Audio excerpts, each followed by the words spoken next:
बिजली की हो, पानी की हो, पुल पुलिया की हो, जो भी आपकी स्थानीय समस्या होगी, मैं उन सब समस्याओं पे एक एक करके काम करूंगी और एक एक समस्याओं का समाधान करने का काम करूंगी।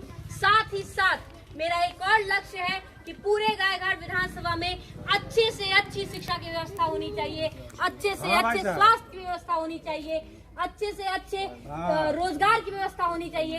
जैसा कि मैं आप लोग को बता दूं कि मेरी शिक्षा बिहार में नहीं हुई है, मुझे अपने शिक्षा के लिए बिहार से बाहर जाना पड़ा।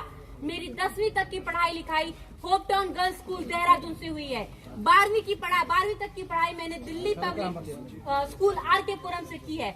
स्नातक मैंने दिल्ली विश्वविद्यालय से किया है और फिर मैंने MBA सिम्बायोसिस यूनिवर्सिटी से की है। उसके बाद जब मेरी शिक्षा खत्म हो गई तो रोजगार के लिए भी मुझे बाहर ही रुकना पड़ा। मुझे कैंपस प्लेसमेंट से मेरी नौकरी लग गई थी और टाटा कंपनी में मैं नौकरी कर रही थी। 1 साल नोएडा में पोस्टेड थी, 1 साल बैंगलोर में पोस्टेड थी, 2 साल में नौकरी की हूँ। 2019 के चुनाव में जब मैं आई, लोकसभा के चुनाव में, क्योंकि मेरी माता जी वहाँ से वैशाली लोकसभा से खड़ी थी और साथ ही साथ मुझे नरेंद्र मोदी जी, जो मेरे राष्ट्रीय अध्यक्ष चिराग पासवान जी, आदरणीय स्वर्गीय रामविलास पासवान जी, इन तीनों से मुझे बहुत प्रेरणा मिलता है और उनसे बहुत प्रभावित थी। इसीलिए मैं लोकसभा के चुनाव में आई थी। चुनाव प्रचार का जोर शोर से हिस्सा बनकर मैं भी एक वोट की अपील लोगों के बीच जाके कर रही थी। उस दौरान बिहार की परिस्थिति से मेरा सामना हुआ। देखने को आया कि जिस बिहार जो परिस्थिति आज से 15-20 साल पहले था और जिस वजह से मुझे बिहार से बाहर जाना पड़ा, आज भी वही हाल है। आज भी बिहार के बच्चों को बिहार से बाहर जाना पड़ता है। चाहे शिक्षा अगर अच्छी शिक्षा चाहिए तो बिहार से बाहर जाइए, अच्छा स्वास्थ्य की सुविधा चाहिए तो बिहार से बाहर जाइए, रोजगार चाहिए तो बिहार से बाहर जाइए। ये मैं नहीं कहती, जो कोरोना काल हुआ था इसका प्रमाण आप सब जानते हैं कि प्रवासी कोई नहीं होता, वो पलायन था। इसीलिए कोरोना में अधिकांश जो लोग बाहर काम कर रहे थे वो इतने सारे लौट के बिहार आ रहे थे और आज फिर उनको बिहार से बाहर जाना पड़ा। मैं इन सब पहलू पे भी काम करना चाहती हूँ। मैं चाहती हूँ कि गायघाट विधानसभा के मेरे तमाम युवा साथी, मेरे भाई बहन, उनको शिक्षा, स्वास्थ्य, अच्छे से अच्छे रोजगार, हर सुविधा मैं अपने गायघाट विधानसभा के अंतर्गत ही करना चाहती हूँ, ताकि किसी को अपने घर से जाने की जरूरत ना पड़े।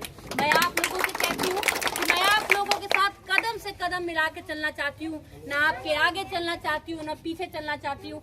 कदम से कदम मिला के और साथ में मिलकर इस बेटी के हौसले को बुलंद कीजिए। मुझे इतनी शक्ति और इतना ताकत दीजिए कि जब इस बिहार में विकास की चर्चा हो, विकास की बातें हो, तो सबसे पहले एक मिसाल के तौर पे गायघाट विधानसभा उभर के आए। जिस प्रकार हमारे देश के प्रधानमंत्री का कहना है कि पूरे विश्व में भारत नंबर 1 होना चाहिए, मेरे पार्टी के राष्ट्रीय अध्यक्ष चिराग पासवान जी का कहना है कि पूरे भारत में बिहार को नंबर 1 होना चाहिए, उसी प्रकार इस बेटी का कहना है कि पूरे बिहार में गायघाट विधानसभा को नंबर 1 होना चाहिए। Lok Janshakti party Bihar first, Bihari first के नारे के साथ आगे बढ़ रही है। हमारा मैनिफेस्टो 4 लाख बिहार वासियों के सुझाव पे बनाया गया है, जिसमें हर मुद्दा, हर चीज पे ध्यान दिया गया है। गायघाट विधानसभा भी बहुत ज्यादा बाढ़ से प्रभावित रहता है। बाढ़ की समस्या हो, शिक्षा के ऊपर, रोजगार, स्वास्थ्य, महिला सशक्तिकरण हो, या जो भी आपकी स्थानीय समस्या हो, हर समस्या को एक लक्ष्य, एक तरीके से देखकर हम लोग आगे बढ़ रहे हैं। इस बेटी के हौसले को इतना बुलंद कीजिए, क्योंकि जब एक बेटी आगे बढ़ती है तो तमाम बेटियों की निगाहें उस एक बेटी पे जाके टिक जाती है। और जब ये बेटी आगे बढ़ेगी, पूरे बुलंदी के साथ काम करेगी, आप लोग का सर ऊंचा करेगी, पूरे गायघाट विधानसभा को एक नारा के साथ कि आप लोग का सम्मान और सर किसी के सामने झुकने नहीं देगी, तो लाखों बेटियों को भी हौसला मिलेगा कि वो भी कुछ कर सकती हैं, अपना योगदान दे सकती हैं, अपने राज्य, अपने देश, अपने विधानसभा का नाम रोशन कर सकती हैं।